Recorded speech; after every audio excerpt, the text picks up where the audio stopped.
I never thought the sharpest knife I'd ever feel would come from my own home. It wasn't a blade. It was a voice. Her voice. I can still hear it echoing in my ears, as if the walls themselves refused to let me forget. If you don't like living with us, leave. The words didn't just slice through me. They settled deep, lodging like glass in a wound that will never fully heal. For a moment, I froze. I looked around my own living room, my own furniture, the curtains I had chosen with my own hands, and I asked myself, whose house is this, really? Her tone was casual, dismissive, as though I were some unwelcome guest overstaying my visit. My heart pounded, so loud I thought she could hear it. I whispered, almost without breath, "This is my house." She didn't flinch. She didn't blink. She looked at me with a kind of confidence that felt like cruelty. "Then act like it," she said, before turning her back and walking away. I wanted to scream. I wanted to remind her of every bill I had paid, every meal I had cooked, every corner of this house that carried my fingerprints. But the words dried in my throat, because the truth was heavier than my anger. My son stood by, silent. I caught his eyes for a brief second, searching for something, shame, apology, regret. But all I saw was the floor, because he couldn't even look at me. The silence that followed was louder than her insult. I sat down slowly, my knees trembling. My own living room suddenly felt foreign, like I had been pushed out of my own skin. The sofa where I used to sip tea with my husband before he passed, it now felt like it belonged to strangers. And in that moment, I realized something brutal. I was not the queen of this house anymore. I was the burden. I tried to remind myself of the sacrifices I had made. I remembered selling a small piece of my jewelry years ago to help them when they were drowning in debt. I remembered giving up my privacy when they asked to move in, telling myself, it's only for a while. Families help each other. But a while had stretched into years, and my kindness had been twisted into weakness. I leaned back, staring at the ceiling, whispering a question I was too afraid to ask out loud. When did my home stop being mine? Her footsteps echoed upstairs. Doors slammed. Their laughter filled the hallway as if nothing had happened, as if my pain was nothing but air. Tears blurred my vision, but I didn't wipe them away. I wanted to feel every drop. I wanted them to carve rivers across my face, so I could remember this moment forever. My son finally broke the silence, his voice low, almost guilty. "Ma, don't take it so seriously." I turned toward him, my chest heavy with disbelief. "Not seriously?" My voice cracked. She told me to leave my own house. He rubbed the back of his neck, avoiding my eyes. She didn't mean it like that. But she did. I knew she did. That night, as the house went quiet, I lay awake in my bed, staring at the shadows on the ceiling. The air felt colder than usual, heavy with something unseen. And in the darkness, one truth kept circling my mind like a vulture. This was only the beginning, because if my daughter-in-law could say those words once, I feared what she might say or do next. I gave them everything I had, and somehow it still wasn't enough. Not enough to earn respect. Not enough to keep my place in my own home. When they first moved in, it felt like a blessing. My son had just married, and I thought, why should they struggle in a rented flat when I have space here? My heart told me this house should be theirs too, at least until they stood on their own feet. I remember opening the door that first day, smiling, arms wide.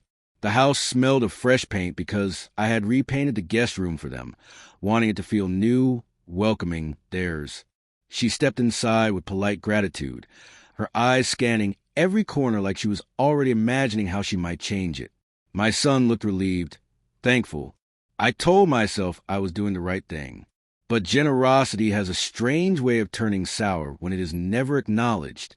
At first, I gave up little things. My quiet mornings, once filled with prayer and tea, now filled with footsteps and chatter.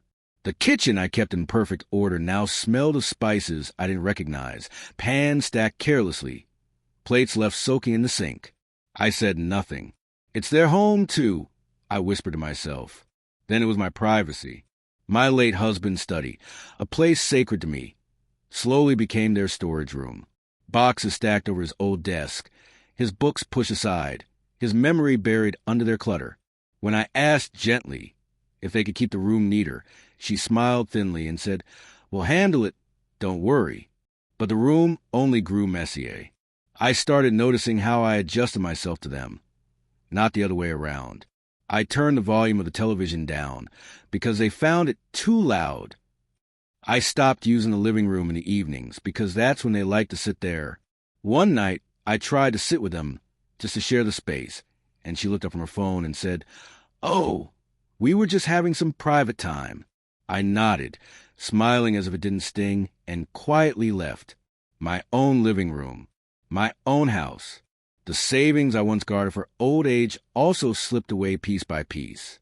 When my son lost his job briefly, I told him not to worry. I covered the bills, the groceries, even slipped him money quietly so his wife wouldn't feel the weight of his failure. I sold 2 gold bangles from my wedding set to help with a down payment for their car. I never told anyone. I told myself, it's just jewelry. They need it more than I do. But sometimes, late at night, I touched my bare wrist and felt the emptiness. I began to wonder, if my sacrifices are invisible, do they even exist? Ma, you're too generous. My neighbor once told me when she saw me buying new furniture for their room. I laughed it off. It's for family. What else is money for? But deep down, a seed of unease had started to grow. I started to notice the little ways they acted, as if this house was theirs. Her shoes left right at the entrance, her clothes draped across the sofa, her laughter echoing in the halls louder than mine ever did. Sometimes, I caught her looking at me with an expression I couldn't name. Not hatred, not kindness. Something colder. Something that said, "You are in the way." And I couldn't stop asking myself, when did comfort turn into entitlement? When did my open hands become invisible? One night, as I turned off the lights and walked upstairs, I overheard her whisper to him, "It feels like our place now, doesn't it?" My son laughed softly. He didn't correct her. I froze halfway up the staircase, my hand gripping the railing so tightly my knuckles turned white. That was the moment I realized I had given them everything, and they had already forgotten it was mine to give. Her smile fooled everyone. But I knew the truth, because I was the one bleeding from the blade she had behind it. To the outside world, my daughter-in-law was charm itself. She called me Amy with sweetness dripping from her tongue. She served tea to guests with practiced grace, even making sure to glance at me now and then, as if to say, "See, I'm the perfect daughter-in-law." And the guests would nod approvingly. "You're lucky," they'd tell me. "She respects you so much." I would smile back, my lips trembling, my heart screaming. Respect? If only they saw the way her eyes hardened the moment the door closed. Inside these walls, her voice changed. Softer outside, sharper inside. Always careful not to raise it too much. She didn't need to. Her words at edges, sharper than shouting. Like the time she said, "You shouldn't tire yourself in the kitchen, Emmy. Leave it to me." It sounded kind, but the look in her eyes told me the truth. I was in her way. Soon, little humiliations began to creep in. She would correct me in front of relatives. "No, Emmy, that's not how it happened," she'd say with a laugh, brushing off my words as if I were a confused old woman. They would laugh too, not realizing that each chuckle drove a nail deeper into my dignity. She would serve food at family dinners, piling plates for everyone. But when it came to me, she would pause just long enough for silence to sting. "Oh, I almost forgot," she'd say, finally handing me mine with a smile that didn't reach her eyes. And everyone thought she was being sweet. I told myself I was imagining it, that maybe I was too sensitive, too tired. But then one afternoon, I overheard her talking on the phone. "Yes, we live with his mother," she said, her voice low but mocking. "It's not ideal, but what can we do? We manage. We manage." As if my home, my roof, my sacrifices were a burden she was heroically enduring. I stood frozen in the hallway, my chest heavy. She saw me standing there, but instead of shame, her lips curved into that same polite smile. "Oh, Emmy, I was just telling a friend how wonderful you are." She lied smoothly. And in that moment, I realized her smile was not for me. It was her weapon. A mask she wore so no one would believe me if I ever tried to show the truth. That night, I lay awake, listening to the house creak. I thought of my late husband and how he used to say, "People show their hearts in their smallest actions." Her smallest actions were carving me apart, piece by piece. Once, when relatives visited, she leaned close to me and whispered, "Try not to talk too much. You mix up details sometimes." Then she turned to them with that dazzling smile, holding my arm like she cared. I wanted to scream, but I stayed quiet, swallowing the humiliation like poison, because how could I prove it? To everyone else, she was a perfect bride, but I was the one living with her shadow, cold, sharp, suffocating. And each day, I felt my place in this house shrinking, my voice fading, my dignity slipping away. Her smile told the world I was loved, but in truth, it was a smile of someone sharpening a knife behind her back. And the worst part, my son didn't see it. Or maybe he chose not to. Silence can scream louder than any insult. And my son's silence is the sound that haunts me most. When she told me to leave my own house, I thought, no, I prayed that he would step forward, that he would defend me, that he would remind her, this is my mother, this is her home. But instead, he lowered his eyes and said nothing. It was like watching a bridge burn while the person I trusted most just stood on the riverbank, letting the flames devour everything between us. I raised him with love, with discipline, with sacrifice. I was both mother and father after my husband died. I worked long hours to keep food on the table, to put him through school, to give him a future. And now that future sat across from me, silent, as if my pain didn't matter. That night at dinner, the silence between us was unbearable. I pushed food around my plate, my chest heavy with unspoken words. Finally, I whispered, "Do you have nothing to say?" He glanced up briefly, his face tired, his fork halfway to his mouth. About what? About her words, about the way she spoke to me. I said, my voice trembling. He sighed. "Ma, you always take things too seriously." Too seriously? My heart dropped like a stone. "I'm your mother," I said quietly, almost pleading. She told me to leave my own house, and you let it happen. He rubbed his forehead, avoiding my gaze. "Please don't make this bigger than it is." That's when I realized it wasn't that he didn't understand. It was that he didn't want to. His silence wasn't just cowardice. It was a choice. At night, lying in bed, I replayed every moment of his childhood. His first steps, his first words, the nights he cried from fever, and I sat awake holding him against my chest. I thought of the times I skipped meals so he could eat more, the days I walked to work in the heat, because bus fare was too much when he needed new shoes. And now, when I needed him most, all he gave me was silence.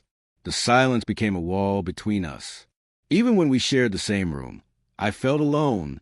Even when he spoke, his words carried no warmth. One evening, I tried again. I caught him in the hallway, his phone in his hand, ready to disappear upstairs. "Do you even care how she speaks to me?" I asked. His jaw tightened. He didn't answer right away. Finally, he muttered, "She's my wife, Ma. I can't always take your side." Your side, my side, as if marriage had turned love into a battlefield, and I was the enemy.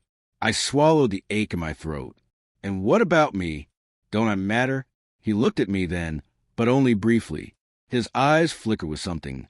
Guilt, perhaps, but he turned away before I could be sure. That was worse than anger, worse than cruelty, because at least anger acknowledges you exist. His silence erased me altogether. Days passed, and I began to notice how often he chose her over me, not through words, but through silence. When she rolled her eyes at me, he stayed quiet. When she dismissed my opinions, he stared at his plate. When she whispered things I wasn't meant to hear, he pretended not to notice. Every silence was a betrayal. Sometimes I sat in my room, clutching an old photograph of him as a little boy, smiling, arms wrapped around my neck. I would whisper to the photo, "Where did you go? Where did my son disappear?" But the boy in the photo couldn't answer, and the man he became wouldn't. One evening, as I overheard them laughing together behind closed doors, my chest tightened with a realization more painful than any insult. I hadn't just lost my voice in this house. I was losing my son. Some truths don't arrive in daylight. They creep in the dark, carried on whispers you were never meant to hear. It was past midnight when I woke to the sound of muffled voices. The house was silent otherwise, but I could hear them, my son and his wife, talking in the next room. Their words were low, sharp, like knives being sharpened on stone. At first, I told myself to turn over, to ignore it, but something in their tone pulled me to the edge of the bed, my breath shallow. I slipped on my slippers and stepped quietly into the hallway. The light under their door glowed faintly. I leaned against the wall, my ears straining. "Why should we wait?" her voice whispered. "This house is already ours in practice. We live here. We pay nothing. It's time we made it official." My blood ran cold. "This is my mother's house." My son's voice replied, hesitant, almost weak. "She's still alive." Her laugh was soft, bitter. "Exactly. And when she's gone, what then? Do you want to be caught scrambling? We need to secure it now, before anyone else makes a claim." The air left my lungs in a rush. Gone. She spoke of me as if I were already a shadow, a memory. I pressed my hand against the wall to steady myself. My own son's silence filled the gap. He didn't shout. He didn't offend me. He just let her words settle like dust. Finally, he whispered, "Well, think about it." "Think about it?" she hissed. "You know your sisters will come circling. They'll demand their share. Do you want to fight them later? Or make sure this house is in your name now?" Her words slithered through the cracks of the door and into my veins, turning my blood cold. My daughters, my children, already being pitted against one another over walls I had built, bricks I had carried, sacrifices I had made. And my son said nothing. I stepped back, my hand covering my mouth to stop the sob rising in my throat. I didn't want them to hear me. I didn't want them to know I had heard. The hallway felt endless as I crept back to my room. My chest ached with every step. I sat on the edge of my bed, staring at the shadows dancing on the walls. My house, my husband's memory, my life's work. And now to them, nothing more than an inheritance to seize before I was even gone. Tears spilled onto my hands. I thought of the nights my husband and I stayed awake, discussing every corner of this house. How many years it had taken to pay off the loan. How we dreamed this place would always be a safe haven for our children. Safe haven. But in that moment, it felt like a trap, a cage closing in on me, where I was both the prisoner and the unwanted guest. The next morning, I tried to meet my son's eyes over breakfast. He avoided me. His wife, however, smiled sweetly, pouring tea into my cup as if she hadn't plotted my erasure just hours ago. "Sleep well, Emmy?" she asked. I nodded faintly, forcing my lips into a smile. Yes, peacefully, but my heart was screaming. I had not slept. I had been buried alive by whispers. As the days passed, I couldn't look at them the same. Every laugh they shared, every closed-door conversation, felt like another secret plan against me. I found myself listening at night, my ears straining for those whispers again. Sometimes I caught fragments, papers, transfer, lawyer. Sometimes silence. But the silence was worse, because it meant the storm was brewing where I could not hear it. One evening, as I passed their room, I heard her voice again. "She won't be here forever. Don't waste time." I stumbled back, clutching the railing of the staircase, my chest tight, my vision blurring. That night, lying in my bed, the house no longer felt like mine. It felt like theirs. And the cruelest part was knowing my son's silence would always side with her. And deep inside, a chilling thought began to grow. If they could plot in whispers, what might they do in action? They laughed at me. My own blood, my own family, laughed at me as if I were a stranger who stumbled into their circle. It happened at a family gathering. The house was filled with chatter, clinking cups, and the smell of food. I had spent 2 days preparing for that evening, making sure every plate, every cushion, every corner was perfect. I wanted my relatives to feel proud, to see that my home was still a place of warmth. But warmth was the very thing missing from my son's wife that night. She wore a charm like a polished mask, glowing under the lights. To the guests, she was the perfect daughter-in-law, smiling, courteous, generous with compliments. And then, with one sharp twist of her tongue, she turned that same charm into a dagger. "Amy still insists on doing things the old way," she said, her voice playful but cutting. "She hides the good plates. Says they're for special people. I guess we're not special enough." Laughter erupted around the room. I froze. My hands, still carrying a tray of tea, began to shake. I tried to smile, to laugh with them, but my throat felt tight. "Come on." Another relative chuckled. "She's right. You're still stuck in the past." Their words stung worse because they didn't know the truth. I wasn't hiding plates out of pride or stinginess. I was saving them, protecting them, because once something broke, I couldn't afford to replace it. But who cared for such explanations when mockery was easier to digest? I lowered the tray, forcing my lips into a polite curve. "It's just a habit," I whispered, though no one really heard. Inside, I felt like a cracked vase set on display, still standing, but with lines no one could see until they leaned closer. As the night went on, the mockery didn't stop. My daughter-in-law dropped little comments here and there, each one designed to amuse the room and belittle me. "She worries too much about electricity, always turning off lights. We live in darkness half the time," she said, and again, the room filled with laughter. I wanted to scream. Did anyone know why I watched every switch, every fan, every bulb? Because my pension barely stretched far enough. Because every rupee counted. Because I was the one who still paid the bills while they enjoyed the comfort. But I didn't scream. I smiled. I watched her lean against my son, whispering in his ear, both of them laughing softly. His silence was louder than her words. He never defended me, never once said, "Amy is right." I excused myself to the kitchen under the pretense of checking the food. Alone, I gripped the edge of the counter, my nails digging into the wood. My eyes burned, but I refused to let the tears fall. "Ya Allah," I whispered to the empty room. "Give me patience." I splashed water on my face, staring at the mirror above the sink. The woman staring back looked older than I remembered, weary, defeated, but somewhere deep in those tired eyes, I saw a flicker of anger. When I returned to the gathering, I wore a mask of calm. I laughed when they laughed. I nodded when they spoke. But inside, a storm was brewing. That night, when everyone left and silence fell over the house, I lay awake in my bed. The words replayed in my mind like a cruel echo. She hides the good plates. She lives in the past. She worries too much. They thought it was harmless teasing, but I knew better. It was a performance, a calculated stripping away of my dignity in front of those I loved. And as I stared into darkness, one thought hardened inside me like stone.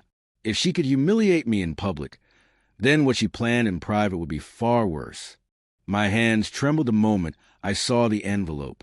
It was tucked carelessly between old magazines, as if it were nothing. But the weight of it, I knew it was everything. I was cleaning the living room that morning, gathering scattered papers and wrappers they left behind. The floor was littered with their carelessness. But this envelope felt different. Its edges were crisp, its seal half open. Something told me not to look. Something stronger told me I must. I slid the papers out slowly, my breath catching as I read the first line. Transfer of property. My heart stopped. I blinked, reading again to be sure. There was, in black ink, my son's name written where mine should be. His signature, bold and decisive, on a document meant to strip me of everything I had worked for. The room blurred around me. For a moment, I felt dizzy, gripping the arm of the sofa to steady myself. This house, this roof, these walls, they were my blood, my sweat, my sacrifices. I had paid every installment, every bill. And now, my own son had drawn up papers to take it from me. I sank onto the chair, clutching the documents to my chest. Tears slipped down, hot and relentless. How could he? I whispered into the empty room. How could my child do this? I thought of the nights I had gone without new clothes, so he could have school books. The mornings I had worked double shifts, so he could eat properly. The years I had lived without luxuries, so he could live with dignity. And now, this... The front door creaked open, and I quickly shoved the papers back into the envelope. My daughter-in-law's voice rang out, sweet and sharp. Amy, are you done cleaning? Guests might come in the evening. Her footsteps drew closer. I wiped my face, forcing my voice steady. Yes, almost done. She walked in, smiling, though her eyes glinted with something else. She glanced at the pile of magazines, at the envelope lying just beneath them. For a split second, I saw her expression tighten. She knew. You should rest, Amy, she said softly, picking up the magazines as if by chance, slipping the envelope away with them. We'll handle the rest. Her voice was honey, but it stung like poison. I sat frozen, my nails digging into my palms. My heart screamed to confront her, to demand answers, but my tongue stayed heavy. Instead, I nodded, watching as she carried away the very papers that spelled my betrayal. When she left, silence fell again. Only then did I let the sobs escape, muffled into my depata. The betrayal was no longer suspicion. It was ink on paper. It was real. It was deliberate. That night, I lay awake staring at the ceiling. My son's face haunted me. The little boy who once clung to my sorry, who once promised to take care of me. And now, a grown man plotting to take my home. I whispered to the darkness, my chest heavy with grief. Ya Allah, is this the reward for my sacrifices? But beneath the sorrow, another feeling stirred. A fire. A slow, simmering anger that spread through my veins. Because now I knew the truth. Because now I had proof. And proof changes everything. It was the first time I truly felt like a guest in my own home. A stranger. A burden no one wanted to carry anymore. The words came out of her mouth like a slap across my face. If you don't like living with us, leave.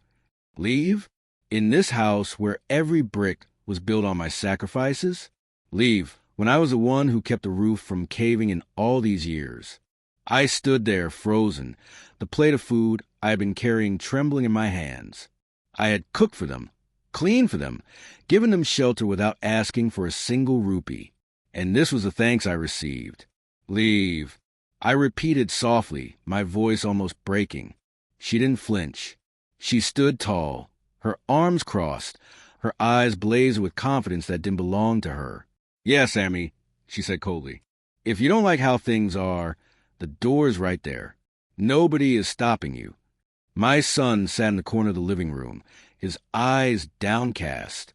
He said nothing, not a word in my defense. That silence, it was worse than her cruelty. I wanted to ask him, Beta, do you not see me? Do you not hear her? But my lips refused to move. I looked around the room. The furniture I bought with my savings. The curtains I stitched with my own hands. The walls I painted again and again to keep the house looking fresh. And yet, suddenly, I felt invisible in this very space. The room grew heavy, suffocating. The sound of the ceiling fan whirred above, too loud in the silence that followed. I've given everything for this home, I whispered finally. She laughed, light, mocking, like my pain was amusing. Times have changed, Amy. You can't control everything forever. Her words cut deep, sharper than any knife. I wanted to shout, to scream that it was my house, my name on the documents, my sweat and blood in the foundation. But the memory of those hidden papers twisted inside me. What if, in their hands, the house was already slipping away? Tears threatened to spill, but I refused to let her see me break. Not in that moment. I straightened my back, forced my trembling hands to still. May Allah forgive you, I said quietly, before turning away. I walked to my room, every step heavy, like I was walking deeper into a darkness I couldn't escape. Behind me, I heard a soft laugh, then the sound of my son sighing, saying nothing. In my room, I shut the door and pressed my back against it. My chest rose and fell rapidly, my heart pounding in my ears. For the first time in my life, I felt like an intruder in my own house. I sat on the edge of my bed, my fingers clutching the blanket. The walls around me, once comforting, now felt like prison bars. Leave, I whispered to myself. She told me to leave. The words replayed again and again, each time stabbing deeper. I thought of the years I had survived alone after my husband's death, the countless times I had said no to myself, so I could say yes to my son. The sacrifices I made that no one saw, no one valued. And now, with a single sentence, she had stripped me of every ounce of belonging. But as I sat there in silence, something inside me shifted. My grief was still there, but beneath it, a spark of defiance flickered. Because if they could push me aside so easily, then maybe it was time I stopped being silent. Maybe it was time I started fighting back. I never thought I would walk into a lawyer's office at this age. Yet there I was, clutching my worn handbag, my heart thundering like a guilty thief. But I wasn't guilty. I was broken and desperate. The office smelled of old files and fresh ink. Stacks of papers leaned against the walls, and the tick of a clock echoed in the silence. I sat on a wooden chair, my dipata twisted tightly in my fingers. When the lawyer entered, a man in his 50s with kind but sharp eyes, I almost turned and ran. What was I doing here? Me, a widow, a mother who still flinched at the thought of confronting her own son. But then I remembered her words. If you don't like it, leave. I remembered the envelope with the transfer papers. And suddenly, my fear melted into resolve. My name is... I began, my voice shaky. I need to know about my house. My son, he tried to change the ownership. The lawyer leaned forward, adjusting his glasses. Do you have documents? I slid the crumpled copies I had secretly made across the desk.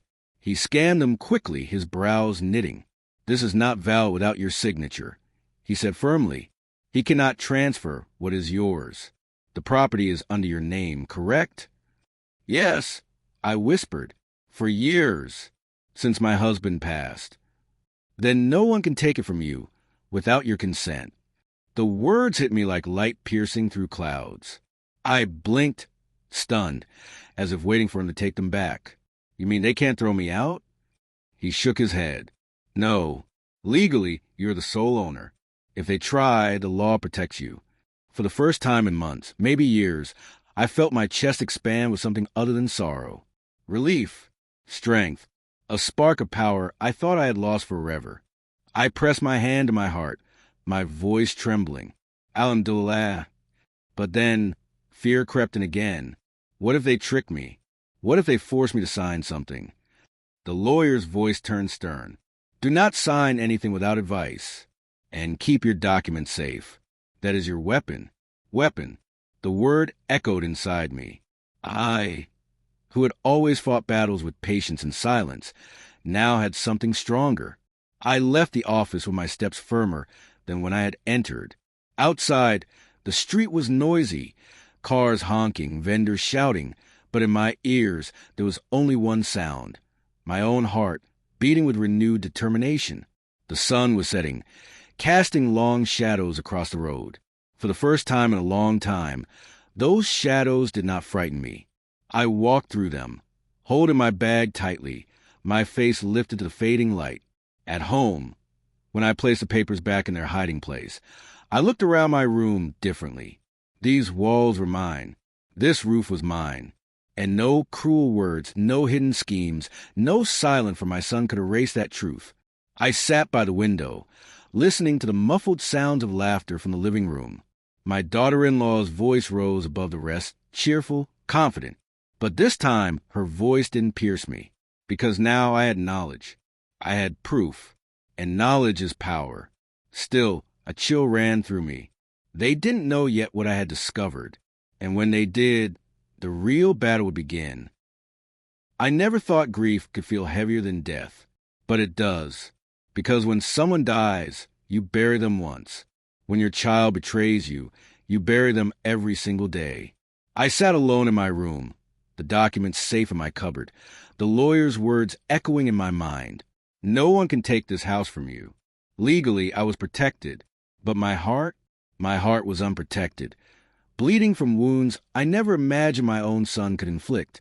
I remembered his first steps in this house, the way he would run down the hallway, his laughter bouncing off the walls, the way he clung to me at night, whispering, "Ammy, don't leave me."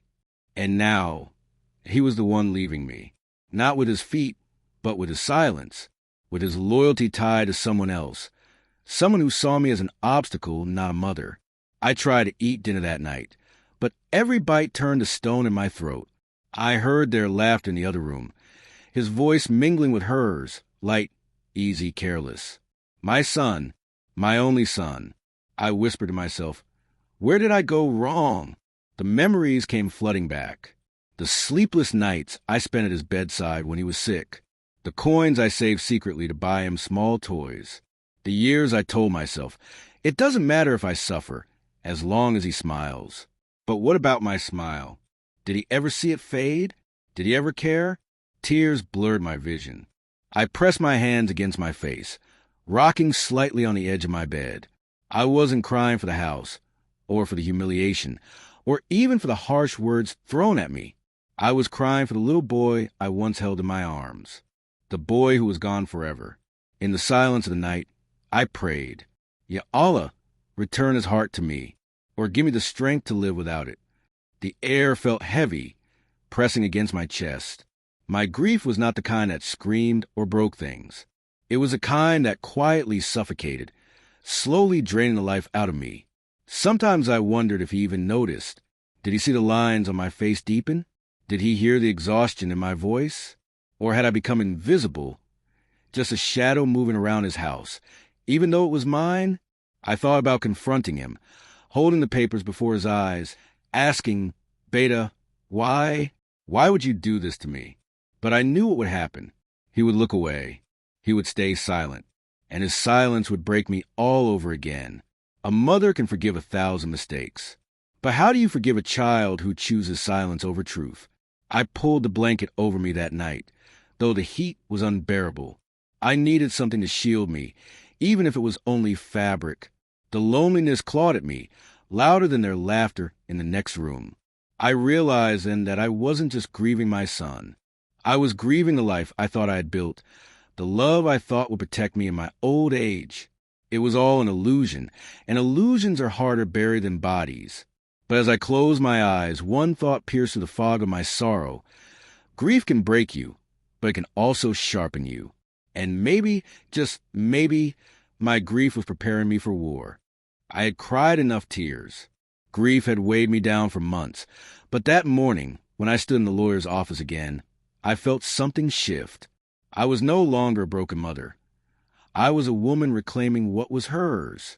When I walked back into my home, I held the official notice in my trembling hand. My heart pounded, but my steps were steady. This paper was not just ink and stamps. It was my shield, my voice, my justice. I found them in the living room. My son sat scrolling through his phone while she lounged on the sofa, painting her nails. Their comfort in my house was unbearable to watch. Beta, I said firmly, louder than I had in years. He looked up, startled. She glanced at me with annoyance. I went to a lawyer. I continued. My voice didn't shake this time. This house is mine, legally, and any attempt to take it away will end in court. Her smirk faltered for the first time. Amy, why are you saying this? We never. Don't lie. I snapped. My hands trembled with rage, but my back straight. I found the papers. You tried to transfer my home. Without my permission. My son shifted uncomfortably.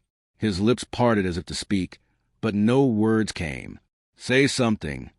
I demanded, tears burning my eyes. Tell me I am wrong. Tell me it wasn't you. Silence. Only silence. That silence shattered the last piece of my heart, but it also fueled my fire. I slammed the notice onto the table. This is a legal warning, I said coldly. From now on, nothing moves in this house without my consent. No signatures, no decisions, no whispers in the night. Her face flushed with anger. She stood abruptly, her voice rising. You dare threaten us in your old age? After everything we've done? I laughed bitterly. Done? You lived here free, ate my food, slept under my roof. And in return, you gave me humiliation. The words echoed in the room like thunder. My son finally spoke, his voice barely audible. Amy, you didn't have to do this. I turned to him, my eyes wet but fierce. And you didn't have to betray me. The silence that followed was heavy, suffocating. They didn't look so comfortable anymore. The living room, once their stage of laughter and mockery, felt small, like the walls themselves had turned against them. I picked up the notice and pressed it to my chest. I am not leaving this house. I said quietly but firmly. If anyone wants to leave, the door is there. Her mouth opened as if to hurl another insult, but my glare silenced her. My son avoided my eyes completely. For the first time in years, the power had shifted, not because I shouted, not because I fought, but because I stood unbroken on the truth. That night, I sat in my room, the air heavy with tension. They didn't speak much after my words, but I knew this was not the end. Reclaiming my dignity was only the first step. Now I had to decide what justice really meant. Protecting myself, or teaching them a lesson they would never forget. I thought victory would feel sweet. Instead, it tasted like ashes in my mouth. The day they left, the house was loud with doors slamming, suitcases dragging, and her voice hissing curses under her breath. My son said nothing, not a word, not a glance, not a single thread of comfort. I stood by the doorway, my hand pressed against the wall for balance. Every sound of their departure felt like a knife cutting deeper into my chest. When the door finally shut behind them, silence rushed in, heavy, hollow, deafening. I walked through the house slowly, each step echoing against the walls. The living room was scattered with the ghost of their presence, her perfume lingering in the curtains, his slippers abandoned near the sofa. The smell of betrayal still clung to the air. I sat on the edge of the bed, staring at the empty chair where he once sat as a boy, swinging his legs and laughing with me. That memory felt like it belonged to another lifetime. "My house is mine again," I whispered to the silence. The words came out steady, but they carried no joy. I had fought. I had won. But what kind of victory was this, when the price was my own blood? I closed my eyes and heard his voice in my memory, soft, innocent, calling me Amy with love. Now, all I had was his silence. Tears blurred my sight.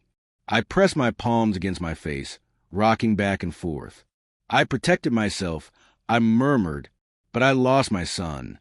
The rooms felt colder that night.